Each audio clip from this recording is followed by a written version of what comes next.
Welcome to Off the Record News. I'm your host, Diana Longery. Thank you for tuning in.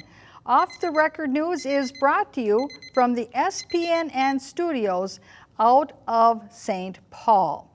Now tonight we are going to conclude with our news report on tax increment financing in the city of Maplewood. Now many of the principles though that we talk about when we're discussing tax increment financing apply to any community that might be considering tax increment financing, because the rules and the laws having to do with tax increment financing are set forth in Minnesota statutes. So it's a creature of our state laws and the requirements and when and how a city, a municipality can use tax increment financing.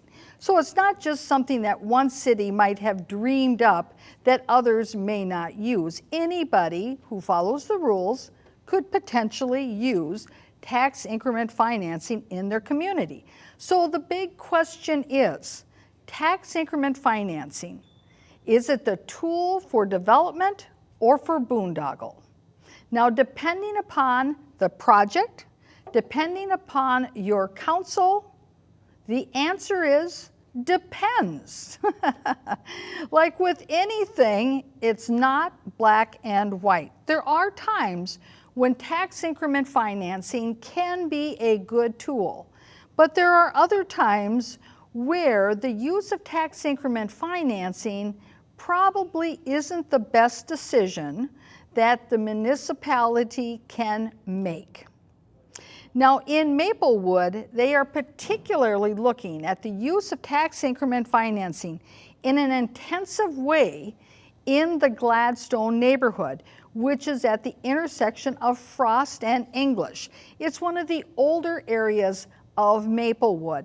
For those of you that may not be familiar with where the intersection of Frost and English might be in Maplewood, well, let's say that you were on 35E and you decided to go east on Highway 36 on your way to Stillwater. Well, a short distance after you get off of 35E and you're on Highway 36, you will see an exit that says English Street. If you were to go south on English Street, you will head right into the heart of the Gladstone neighborhood, and you will find yourself eventually at the intersection of Frost and English where there is a roundabout. And so that is the area that we are talking about. It is an area very close to the east side of St. Paul. Now, last week, as a review of what we learned from our report, let's take a look at a couple of very important facts as we understand what is going on in the Maplewood area, that Gladstone area, where they are now projected to use intensive use of tax increment financing. In our first clip, we discovered that back in 2017, the preferred developer Sherman and Associates came to the council with hat in hand asking for tax increment financing to do part of a three-phase project.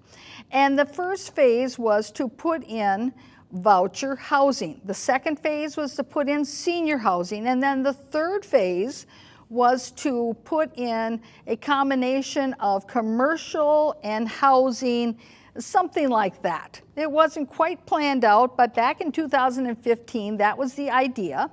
And the developer said that by the time they got to that third phase, they would not need tax increment financing. Well, now everybody in the community, even those on the council back in 2015, they thought that the developer had a lot of their own money or equity invested into that phase one development. So let's take a look real quick to remember what the investment is of the developer Sherman and Associates in a $12.5 million phase one project. What do you have to say? Sherman and Associates, what's your value in this? I think it's about 12.5 million, is that correct? You could approach.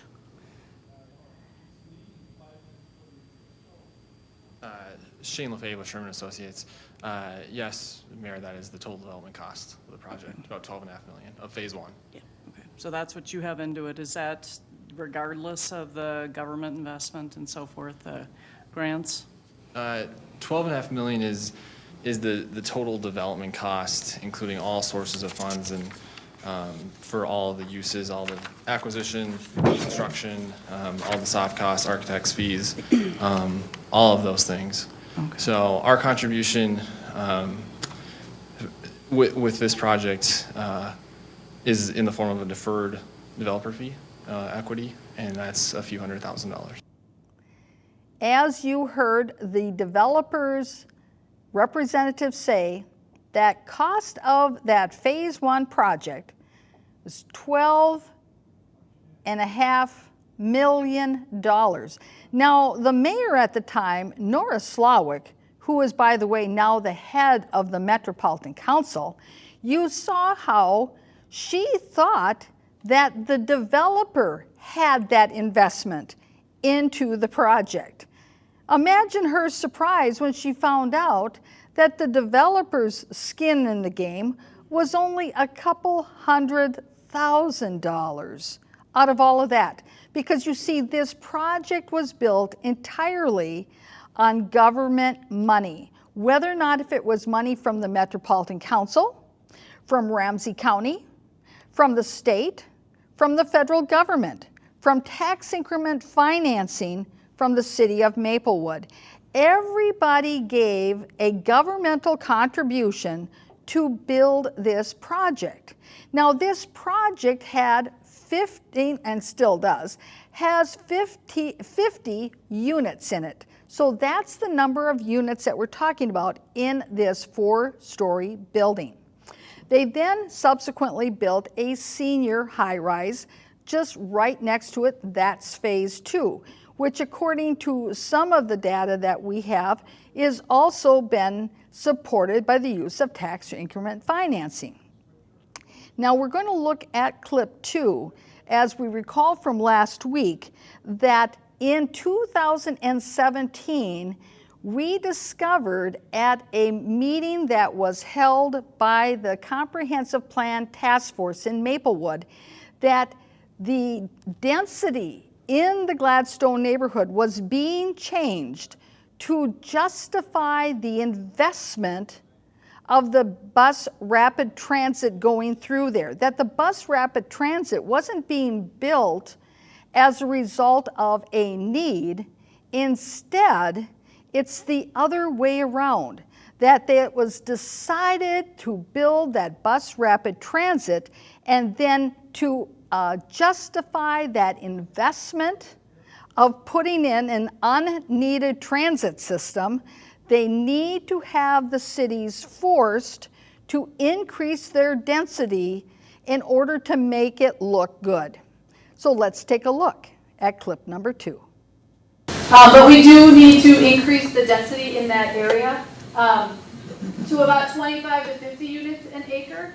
This is only applied or recommended to be applied in the Gladstone area as a result of the fact that there will be the addition of the rush line at some point in the future, and in order to support that, having more density helps support the transit investments that are going to be made. So as I said, this will only be there. The 2 projects that are, or the phase 1 and phase 2 project that's already underway and half built has 30 units an acre, just to give you a sense of. So our lower density is higher than it was before, but everything that's been done so far fits in that same density range. And this is really to address the requirements of transit-oriented development and trying to support the rush line corridor, as I said. So.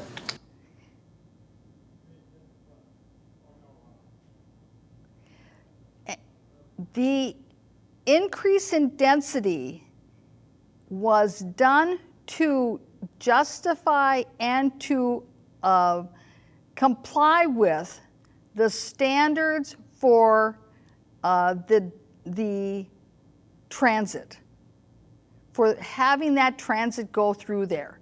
So in order to then demonstrate that this project is a viable project, obviously when they go like to the national level to go get their funding for it, they need to be able to demonstrate all the housing there is along there, whether or not the housing is actually filled or vacant or whatever. All they need to do is be able to show that they have housing there or that they have shovel-ready projects there, not that it is actually working. So you see where that disconnect is.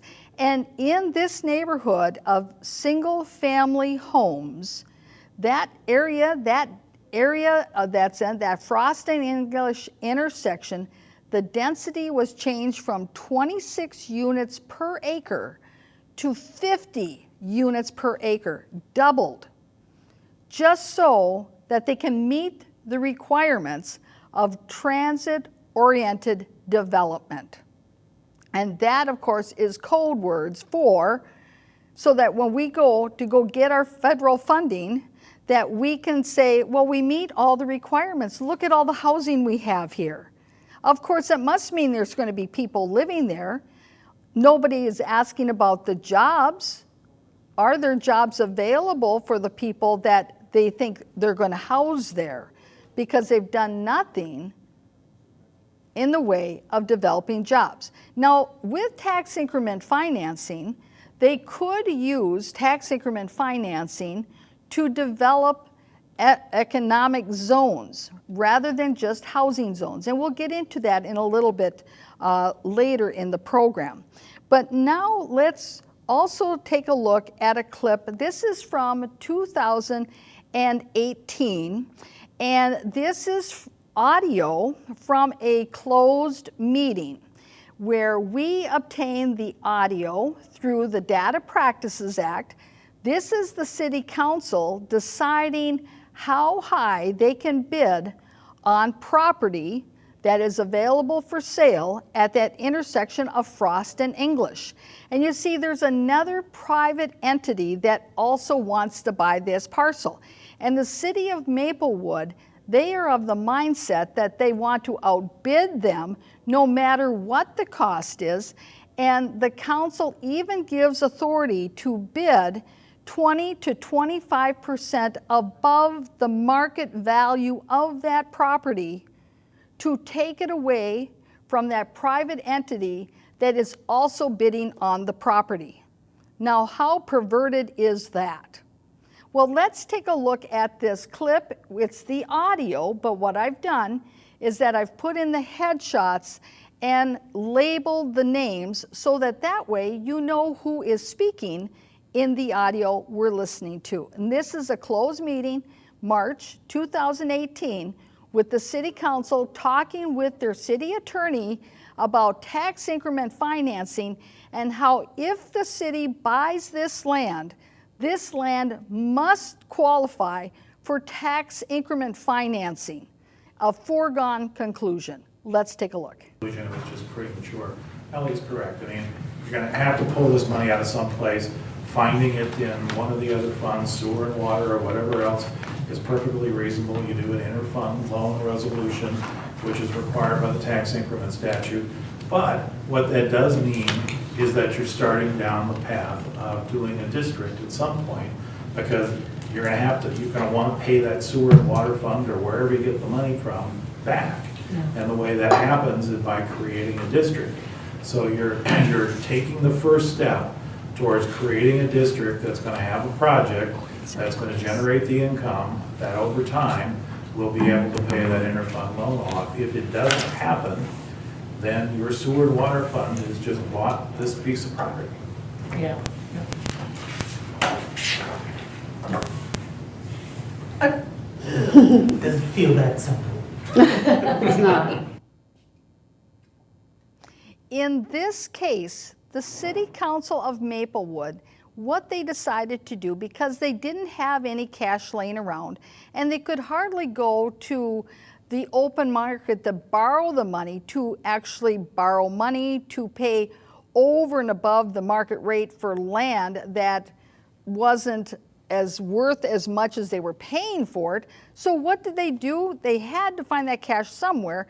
Well, they went to their sanitary sewer utility fund, which they use to help pay for road reconstruction, all those potholes that they have, and they robbed $2 million from that account with the promise, the IOU, that somehow or other the Community Development Fund, which of course is in the hole, is somehow going to pay back the Sanitary Sewer Fund later on in the future if and when a developer comes along, takes the property off of their hands, decides to build something that there's a value to it and that it's actually tax increment financing, so they might get some of their money back. Now, what kind of a scheme is that? Crazy is what I say. Now, I have joining me for this program, Mr. Joseph Waters, who has been watching the TIF different plans in many different cities, and certainly was privy to some of the meetings that went on in Maplewood with regard to tax increment financing. Thank you, Mr. Waters, for being here. Thank you. I need to sit down because what you just described got me really dizzy.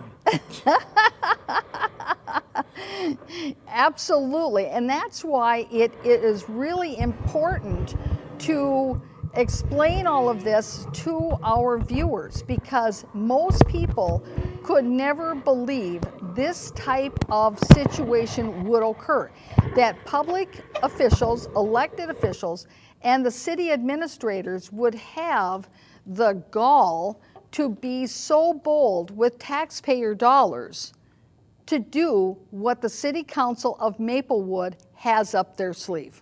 Well, this is Maplewood, so they tend to write their own rule book. That's right.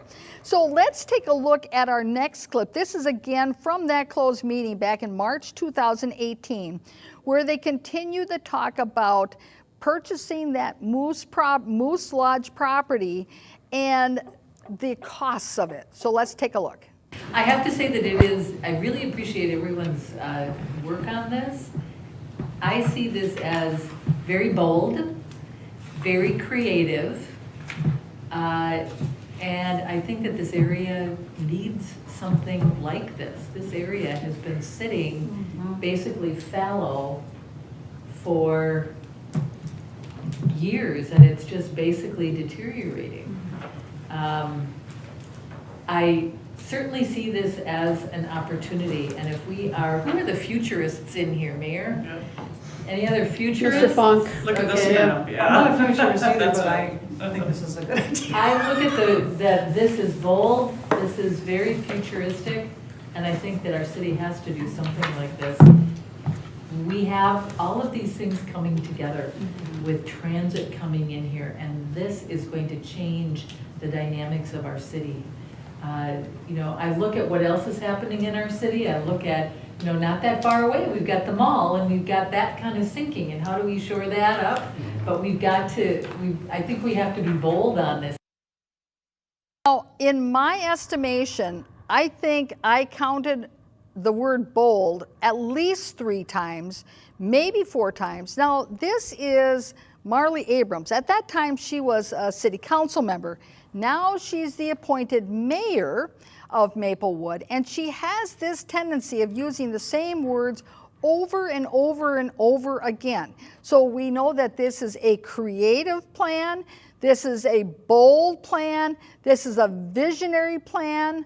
I would say that this plan is actually irresponsible and is not well thought out, because as we find out later, today now in 2019, when Sherman and Associates is coming hat in hand to the City Council looking for more tax increment financing for their Phase 3, well, Maplewood only has so much tax increment financing in that neighborhood to give out. You can't put one TIF district on top of another, on top of another, on top of another. It doesn't work that way. Correct.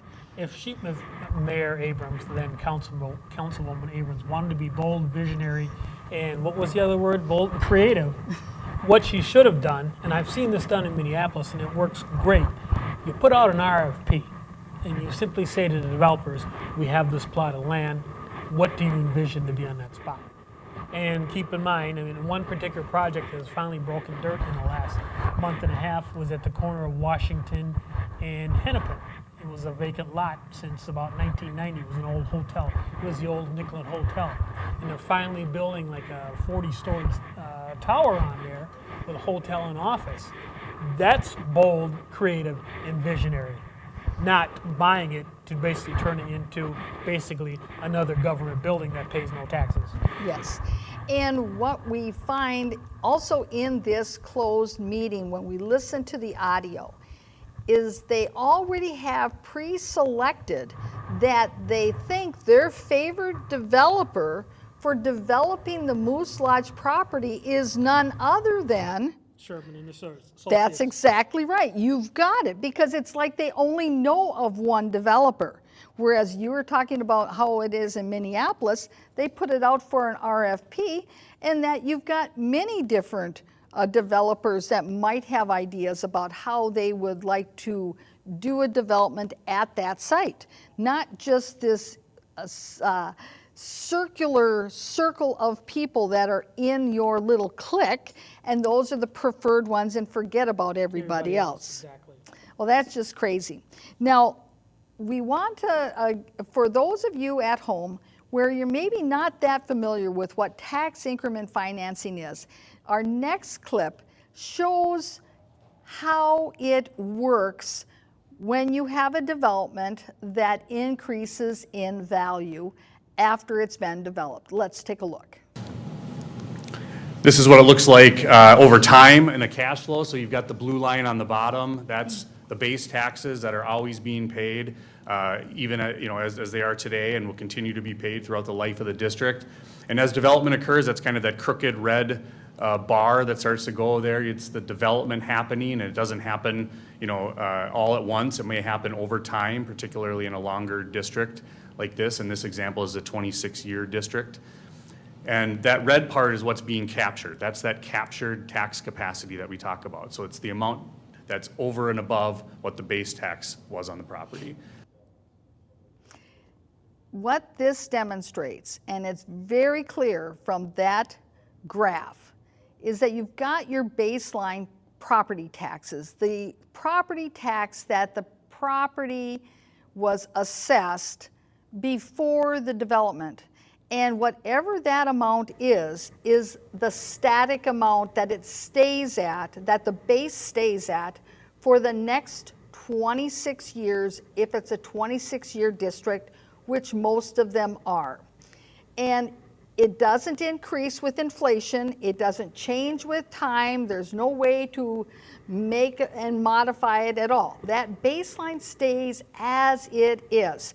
So if that property was only being assessed as a baseline, $26,000 annually, that baseline will stay $26,000 for the next 26 years. And who gets a share of that baseline? Well, the typical government entities that typically get your property taxes. That's the municipality, the school district, the county, those guys. So you see, none of them get to have an increase in their cut of the property taxes from that development. But you saw that there was that whole big increment. Well, what happens to that increment? Well, all that increment that's increased, the difference between the baseline and what the new amount that's collected because of the development, that's all recaptured. And the way it's recaptured is that the developer pays his increased property taxes, which includes the baseline plus that whole big increment. So he pays all that in, and then guess what happens after he pays it all in? He gets the increment back to him. And what does he do with it? Well, he uses it then to pay the bills and the bonds or his mortgage or whatever it is that he's borrowed in order to build this development. So in essence, he's basically paying himself. He's paying himself. Right. Now there are some situations where the municipality might enter into an agreement with the developer, which I'm sure that you've seen this, and then the city does share a portion of that increment. The cost to service that area to whatever it is, roads, police, whatever, is going to increase over that 26-year period. So the city should get some additional money to help with those increased costs. Right, and it makes sense because of those very reasons that you mentioned. However, a city has to negotiate that. And if the developer doesn't want to agree with that and to negotiate that with the city, they don't have to. That's part of that agreement. And so you see, what can happen is that you might have a developer that says, yes, we'll give a cut of that to the city, but then there'll be other developers that say, no, we need to have all that increment in order to make this project happen. And in Maplewood's case, they have to have this project happen because it's part of making it look like they are complying with the density standards that are required for transit-oriented development. So they have to have the high density, and so they're in a pickle. They're not in a good negotiation strategy And the position. developers figured that out. Yes. And uses that to their advantage. Exactly. Well, now let's take a look at our next clip, and this is where we've got appointed mayor Marley Abrams asking, well, why use tax increment financing? And let's see the answer. This is from a recent meeting of the Maplewood City Council this year in 2019. Why is it that cities use TIF districts? Well, Mayor, members of the council, there's a lot of reasons, and there are a lot of different kinds of districts. But in Maplewood so far, you've really, and we'll talk a little more detail about this, used most prevalently the housing TIF district. And that's really to provide some assistance to build affordable housing. The cost to build affordable housing is the same as it is for market rate housing, except you're getting less income because the rents are restricted. So that just creates a financial hardship. And so tax increment is one way that cities can help fill that gap to make sure new affordable housing is built. The other reason is for redevelopment. And so you've also used that as a tool to help you redevelop properties that are sitting out there today. And that hardship he's talking about is the hardship for the developer, because supposedly they're not making the same profitability margins that they would when they're making and constructing voucher housing as when they're constructing market rate housing. But here's another issue, Mr. Waters, that the council never discuss, is that in Ramsey County, the tax rate for voucher housing, high-density voucher housing, is less than for high-density market rate housing. So that means that that baseline that you're talking about is even less and depressed from what market rate generally is. Interesting. I didn't know that. Yes. That's very interesting. And so there is a point where you have to think, how much tax increment financing do you want to use in your community for voucher housing? Because somewhere along the line, you run into that price point where you're losing money as a community when you're looking at your property tax valuations. Interesting. Very interesting. And that's one of the reasons why last week we talked about the importance of diversifying your housing TIF, stuff, your TIF district. portfolio, Uh-huh. that you don't have it all in voucher housing. Definitely not. Definitely not. And of course, I know that you're very involved in studying the markets and looking at investments and that kind of thing. And generally, it's good advice for people to To diversify. diversify anyways, right? Because when you have up in one area, you may have a down in another, and it balances itself out. Well, it works the same way in tax increment In financing financing. districts as well. Exactly. Huh. So let's take a look at our next clip. So just so I understand this part, I'm looking at your example here. Sure. So I see the base taxes, So does that mean where it says full taxes to all entities, does that mean this captured tax capacity isn't available until until like 2043? That's correct. It's available, but it's being captured in the TIF district. So, Kept. Kept, correct. And kind of recirculated? well, it's being applied depending on how the initial project was conceived. It's being used to offset some of those costs that I talked about, to help Yeah. pay for the contamination, or Got to it. help demolish buildings, or to, do those sorts of things. It's being collected to do that. The owners of those buildings are still paying all the property taxes just as they normally would. It's just that instead of being spread across all jurisdictions, for that period of time, it's being kept within the district. So after 2043, then it's like, kind of like in the general fund? Is that You have. available for whatever? Yeah, it's new tax base available to the city. I like the way that she was trying to figure out whether or not if that recaptured increment during that 26 years, if it's recirculated or it's refunded or it's kept. I liked all the words that were used to describe what happens to that money. That money goes to the developer. That's what happens to it. It is captured all right. It's available. That was another great word that he used. It's available. Available. But yeah, go You know, ahead. my question is, I mean, granted, you have a developer and you have investors. Usually a developer, once they get the project up and going, they end up selling it to investors.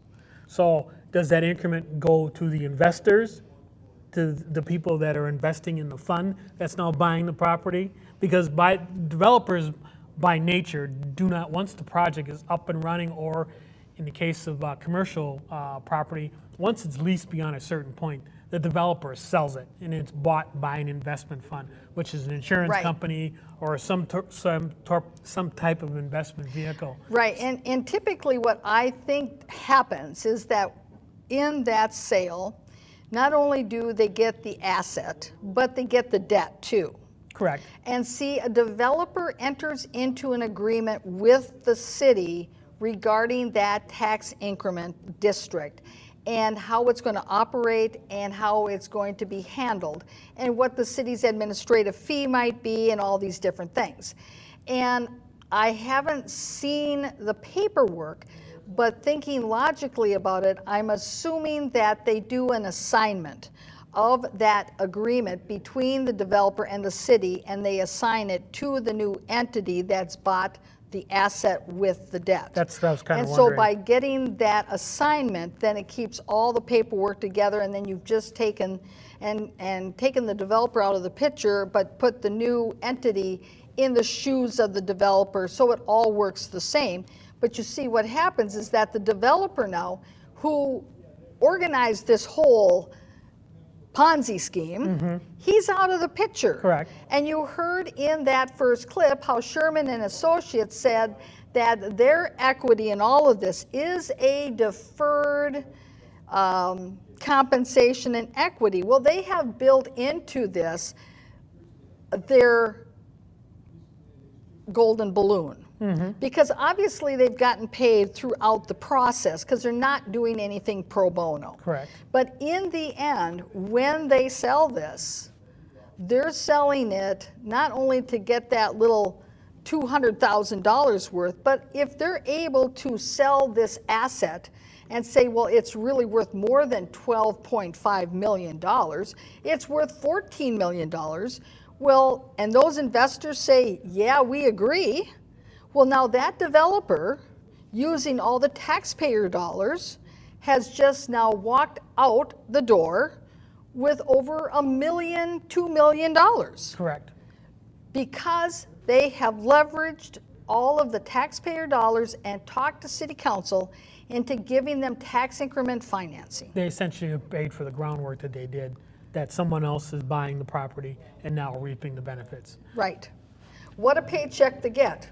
A It's million nice. here, a million there. It's a typical investment fund, you know? You get a management fee and then you get a percentage of the profits. And you walk away and go do another one. That's right. And Well, since you know where your pigeons are, you go back to where your pigeons are and get more. Well, in Maplewood, we know where those pigeons are. So let's take a look at our next clip. Talking about increments, so the tax revenue is spread out over a great deal of time. Right. Yet you're going to invest early on. Where does the cash come from? So that's a good question. There are two basic sources of where the money comes from today to finance that future stream of tax increment. The first and most common is a developer financing or a pay-as-you-go note. And so in that circumstance, the developer will seek its own private financing to pay for those added costs. And a bank will generally provide more financing based on the projected stream of revenue from the tax increment district and increase the amount they're willing to lend. And that financed amount can pay for those project costs, and the TIF will pay the developer back over time. You've used that tool here, and we'll talk about that in some of the project examples. The other way that can be done is that cities can actually issue bonds and pay for the project costs up front and rely on the tax increment to pay yourself back over time. That's a more risky option because you're saying that you're going to pay back those bonds regardless of whether that TIF income materializes or not. This second option is in essence what the city of Maplewood did when they purchased the Moose Lodge property. Now, they didn't go out and get bonds and promise that they will pay those bonds back in order to get money to buy the Moose Lodge. Instead, what they did is that they went and they borrowed the money from the sanitary and sewer fund. So they made a promise to the sanitary sewer fund. We will pay that money back once we have a tax increment financing district there and we get our increment back, then we will pay back the sanitary sewer fund. Well, when the heck will that be? Good question. And that will also be over a long period of time as well, most likely. And I don't know if you have a future clip, but there's no guarantee that you'll be able to even pay it back out of the tax increment district. When you go further into this, they talk about some of the districts that have actually lost money and are losing money that are coming to an end and that have gaps in them that they've got to find a way to fill. Yep, exactly. And I think we do have clips like that coming up. So let's take a look at our next clip. So just a few quick summary, high-level summary of your current status of where you're at today with tax increment. You've got 9 active TIF districts out there, and as I mentioned, housing has been the most prevalent use of that, and you have 6 of those outstanding, which we'll go into a little more detail about each of those, but those are 26-year maximum statutory life of those districts. 2 of your districts are redevelopment districts, and those are also, as I mentioned, 26-year districts. And then the last one is kind of an odd one. It's an economic development district, but you were allowed to create it for a non-manufacturing type use for a period of time during the stimulus and during the recession that was out there. There was the ability to create this kind of a district for uses that you wouldn't otherwise have been able to do. And so you have one of those as an economic development district in the Maplewood Mall. So you saw that the redevelopment one said Maplewood Bowl. Well, let's not be confused. That is the Sherman and Associates Phase 1 and 2 development that we've been talking about. It happens that it's at the site of the old Maplewood Bowl. So they didn't use a tax increment financing district for housing as they originally thought they were going to do. Instead, they called it a redevelopment zone. And you'll notice we have only one economic development zone in the whole of Maplewood. You would think that Maplewood, where it is today, needs jobs, jobs, jobs, and we would have more than one economic development TIF zone. And yet, what does this economic development zone entail? A sidewalk. A sidewalk Wow. around the Maplewood Mall. There you go, the big economic development. Let's build a sidewalk for the Maplewood Mall. Let's build a sidewalk that no one is using. That's right, because it goes around the ring road. Well, how many people are walking around the ring road? I haven't seen too many. With all the housing that's in that area, I haven't seen too many. No, that's right. Well, let's continue with our next clip. When you look at, a lot of times cities want to know, well, how much TIF are we using? What do we have out there? And so this just gives you a little perspective. You're about 2.7% of your tax capacity is currently being captured in TIF districts. And that doesn't mean a lot, I guess, until you really kind of compare it to other places. And so there's some other cities that we just picked for no particular reason other than that they were probably in similar life cycles and development phases as Maplewood, fully developed, essentially a more inner ring suburban communities. And you can see it ranges everywhere from 1.6% on this list all the way up to 11.6%. But these statistics are meaningless because they're so superficial. They don't tell you anything about what type of tax increment financing districts they are and what kind of increments are they generating, because that's really the key. You might have a city that has 11%, as you see, like for instance, St. Louis Park, but if their tax increment financing districts are generating hefty increments and that they are good producers, well then it might very well be well-founded that they have 11%. And they may not have it all invested in voucher housing like Maplewood generally does. So these statistics generally mean nothing. They're just numbers. They're just Numbers that look good. That's right. It's a good slide to put up. Let's take a look at our next clip. What each TIF district allows you to do is actually use some of that increment to pay for your cost of administration. So, the cost of us to prepare this plan, your legal fees associated with preparing new development agreements and administering the tax increment districts, those are costs that you can use these dollars for rather than your general fund dollars.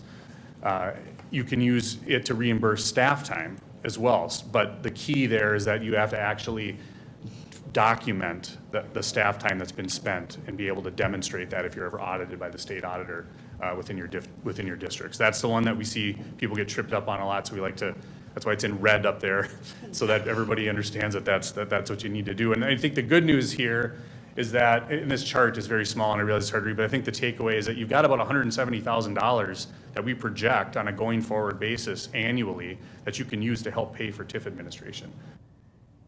Now here's another motivator for the city of Maplewood to start really ramping up their tax increment financing districts, because it means that they can start collecting administrative fees for monitoring, collecting reports and data and doing all this stuff. And he made a big deal about how all of that time has to be documented. Of course it has to be documented, but how do they charge their time? That's the big question, because as we know from our previous reports, the problem that Maplewood got into before with their road reconstruction projects is that staff would bill their time against the road reconstruction project at their regular hours, and then they would multiply it by 3 as if they were outside consultants, so it jacked up the price by 3. So my question, which of course is not covered in this entire city council meeting, is the staff, when they bill their time on these administrative TIF fees, do they just bill their straight hourly wage? Or are they going to bill it their hourly wage times 3? Well, that's when you have to have a council member that should be asking that question, that should know that. Yes. I mean, that's what, like you said, that's what got him in trouble before, is it was times 3. How are you billing this? What are you, like you said, straight time, times 3, times 2? What are you billing? Oh my gosh. You would think it would learn their lesson. Yeah, that's right, for sure. Well, let's take a look at our next clip. Talked about admin. So now we're going to get into the specifics about your individual districts. And I've lumped some of these together just for ease of the discussion. You've got the Carefree Cottages TIF districts collectively. They're numbered 1-4, 1-5, 1-6. So the naming conventions with these is really just typically that the 1 is that's the number of your project area or development district that I talked about. Development District 1, Project Area 1. And then the -4 is the individual TIF district within that project area. So these are 4, 5, and 6. This project collectively, there's 153 cottages, 110 apartment units, low and moderate income senior living. These are all housing districts. They're scheduled to expire in 2020 and 2023, so that tax capacity will come out of those districts and be available for you to utilize. And then right now, this is one where you talked about how did those project costs get financed? That was with the issuance of bonds. And in 1999, there was a tax increment bond issued payable through to 2023. And so we ran all these projections, and the good news here is that the tax increment is sufficient to make those bond payments without any concerns on a going forward basis. This is one of Maplewood's current existing active TIF districts. That's one of the oldest. Now, when I was mayor, there was a TIF district that was going to be decommissioned because the entity that had control over it was in the process of selling it, and they wanted to decommission this tax increment financing district. Well, lo and behold, it turned out that the past finance director hadn't been keeping track of the accounting of the increment on the books to figure out how close they were to getting their debt paid off. And as it turned out, this entity came to the city council and they said, well, there's like a shortfall of $700,000 and we would like you to just forgive it. And that was the most bizarre thing I ever heard, was that, okay, first of all, we got a finance director who wasn't keeping track of that TIF district on the books, which of course, that's sketchy. Mm-hmm. And then to have the entity that is in control of that TIF district, because they're getting ready to sell it to somebody else, that they want to decommission it, and because it's $700,000 in the hole, that they think that the taxpayers should eat the difference. Well, of course. So with the Carefree Cottages, as you see though, they are paying their way, mm-hmm. and that the bonds are almost done and they will have enough increment to pay them off. So let's take a look at the next project. The next one, Maplewood Mall, TIF 111. Again, this is an economic development district from 2010. As I mentioned, it was created under a special authority there, the Job Stimulus Program, which was a temporary period of time to create these kind of districts for uses that you wouldn't otherwise have been able to use them for. And so there were public improvements in infrastructure around the mall site. This one is done in 2022. Those project costs were internally funded. There's currently a negative balance of about $150,000 in this district, and there isn't any increment projected for 2019. It's just a function of where the values have been with the mall. And so this is the only one where, of your districts, where it's not quite performing the way you'd probably like it to. But in this case, because there is more useful life in the district, it goes until 2022.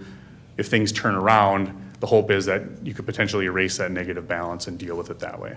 But it's not a huge problem, and if this is the biggest problem that you have in your long list of TIF districts, then you're doing pretty well for yourself. Boy, I like that consultant to say, well, don't worry about that $150,000 you're in the hole. Obviously, he wasn't at the workshop meeting where the city was explaining to the council what they had done over the past few years to get out of the millions and millions of dollars they were in the hole with the deficits and the debt that they had to the state of Minnesota. So what's another $150,000 in debt? Oh, well, we just got out of our big debt with the state of Minnesota. Oh, you're doing pretty well, I guess. And you notice how he said that money was funded from internal sources. Oh. No, really? Maybe that was another example of using like the sanitary sewer fund. Most likely, because I think that was one of the only, or the EMS fund, who knows, they could have borrowed it from that. I know they played some shenanigans there during the economic downturn. Yes, definitely. So there you go, an example where in the guise of economic development, they just took some money from somewhere internally, stuck it into a boondoggle project, And now the taxpayers are the ones who are going to be shorted on the money. Okay, and how did they ever think that there was going to be an increment generated by a sidewalk? Who gave them that idea? Well, it was not the sidewalk that was going to generate revenue. It was putting the people to work to build a sidewalk. That was the whole concept behind it. I see, okay, but that has nothing to do with increased property tax value so that you can have an increment. True, but that was not the goal at the time. Yes. Well, let's take a look at our next clip. Just wondering about the Maplewood Mall. Could that benefit from any pooling, as long as it's a, Well, Mayor, members of the council, pooling to eliminate that deficit, are you saying, or any other opportunity that might occur there? So, well, right now that has no cash, so it can't pool to anywhere because it doesn't have anything to give. If you were to try and pool to that district, you'd have to be doing it from a like district. It would have to be another economic development district. And so there's only one of those. So I think the opportunity to pool to erase that deficit probably doesn't exist. Well, I guess they can't play that shell game with it. Well, we'll just move the money around to erase the fact that we've got this $150,000 deficit. No bananas there. Yep. Let's continue. Okay, so that brings us to the last one, and this is the Frost English Village TIF 1-13. This is a redevelopment district created in 2015. It goes out until 2043. We've got several phases here. We've got apartment building, a senior, and then what we'll talk about later that's proposed for phase 3 is a commercial building as well. There are 2 pay-as-you-go notes in this district. Those are from the 2 housing projects that are currently built out there. Their TIF is being used to pay down those notes. Those, it looks like, could be paid off 2031 and 2043 respectively for the phase 1 and the phase 2. That's a long time away, 2043. They'll have to have put on a new roof by then. They'll have to have a new parking lot by then. Maybe the siding on the side of the big building will have been coming off and peeling off. Well, kind of like that one up in Shoreview that's only like 5 years old that was built by Sherman and Associates. And they'll have to have had all new siding. Now, of course, there's been some projects like in New Brighton over the years where they gave tax increment financing, and then because they needed to do more repairs or renovation or whatever because they hadn't gotten it done in the first 25 years, they extended it so that they've got some tax increment financing districts, from what I understand, that in essence are 50 years long. That sounds like St. Paul has some that are that long as well. And that, of course, is an example where tax increment financing is used as a tool for boondoggles. Let's continue with our next clip. The one thing in this district is that we're coming up on what's called the 5-year rule. And what that means is that in a district, after 5 years, you can no longer enter into new obligations. You can't do a deal with a developer to do a third phase after that 5-year rule passes. You can do it in a limited fashion, but you're limited to the pooling amount that I talked about. And in this case, it'd be only 25% of the increment. And so it makes it more difficult to apply all of the tax increment that would be generated by that new building if you're past the 5-year rule date. In essence, what this means is that phase 3 is running up against that deadline that happens in October 2020. Right now is July 2019. So you can see why the developer is kind of anxious to get some commitments, to get some work going on this, because they want to make sure they get in on that tax increment financing district of phase 1 and phase 2. Even though back in our archives, we have film footage where the developer said, well, by the time we get to phase 3, we won't need any tax increment financing. Well, things change. But the market isn't getting worse. we're being told that the market's getting better. So why the change?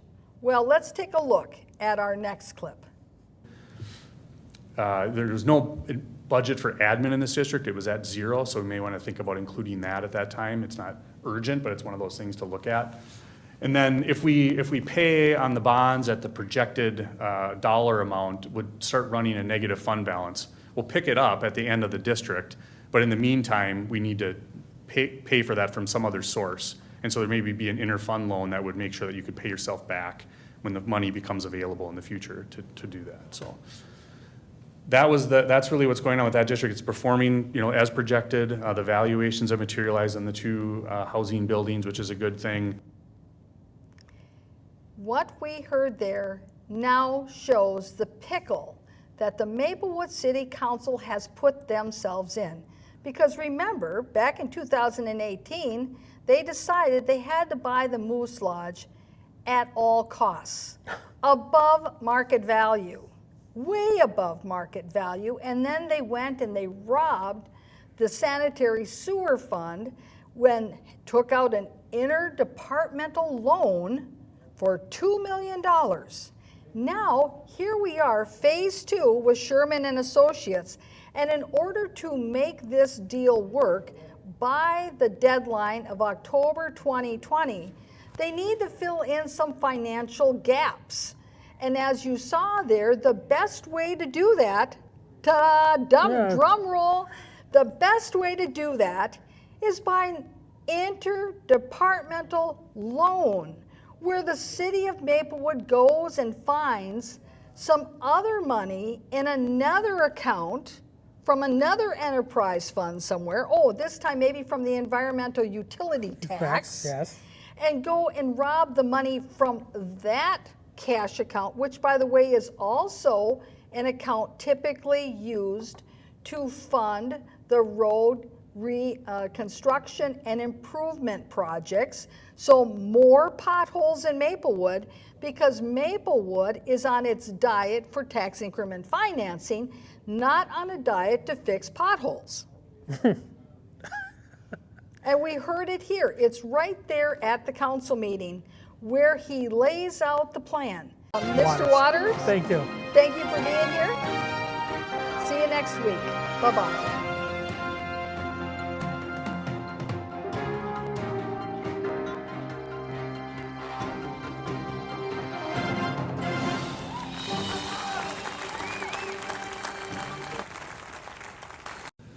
As I mentioned, that adjacent property would need to be acquired, but not only that, it would also need to be brought into the district. Or we would need to take the existing Phase 3 property out of the district and try to create one new district. There are pros, cons, and complications with all of those things, but we would need to sort through what would be the best option in this case. Then the proposed loan would be from some other city source. So $600,000 from some other city source. We thought as going through this process, well, would there be some TIF available? Could we pool to make this loan? But through this analysis of all these districts, there isn't any TIF available as a source to be able to make this loan. And one of the things we tell every city contemplating, and there are several that have contemplated and entered into loans like this, is that you need to be comfortable that you might not ever get it back.